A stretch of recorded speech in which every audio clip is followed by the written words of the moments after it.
Hello everyone, আমাদের পীরগঞ্জ পৌর model স্কুলের আজকে ইফতার পার্টি হচ্ছে। আমাদের শুরুতেই পরিচালক স্যার এখানে বসছেন, এই পাশে আছেন মোজাম্মেল স্যার। এখানে আমাদের ক্লাস নবম শ্রেণীর রুমন, হ্যাঁ এই পাশে আছে আমাদের শাওন বাবু, তারপরে আমাদের হচ্ছে সিজান, হ্যাঁ এ আমাদের গেস্ট এই হচ্ছে লাবিব, তারপরে আমাদের গেস্ট হচ্ছে সামিউল ইসলাম, আমাদের অন্তর স্যারের ভাই প্রান্তর। এই পাশে এখানে আছে হচ্ছে আমাদের জান, আসলে জান বলতে আসলে ওর নামই জান, এটা সবথেকে বড় কথা। আর এটা হচ্ছে আমাদের রোমান, ক্লাস নবম শ্রেণীর ফার্স্ট বয়।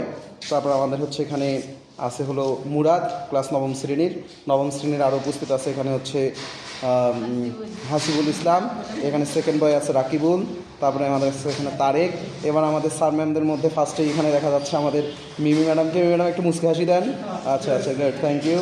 তারপরে আমাদের মধ্যে এখানে আসেন হচ্ছে আমাদের গাজী স্যার, পিছনে দাঁড়ায় আছে অন্তর স্যার, যে অ্যারেঞ্জ করেছে অন্তর। তারপরে এখানে আছে হচ্ছে আমাদের আখিরুজ্জামান স্যার, তারপরে এখানে আমাদের হচ্ছে চন্দনা ম্যাডামের হচ্ছে সোনার টুকরা, আচ্ছা এখানে বসে আছে। এখানে তারপরে আরেকটা দেখা যাচ্ছে আমাদের ছোট্ট বাবু, এটা হচ্ছে আমাদের সুরভি ম্যাডামের সোনার টুকরা। ঠিক আছে, আমি একটু এতক্ষণ ভালোবাসা করলাম, আমাকে এটা দেখাও। এই হচ্ছে সাফাত সাহেব, যার উদ্যোগে আজকের ইফতার মাহফিল আয়োজন। আচ্ছা, থ্যাংক ইউ।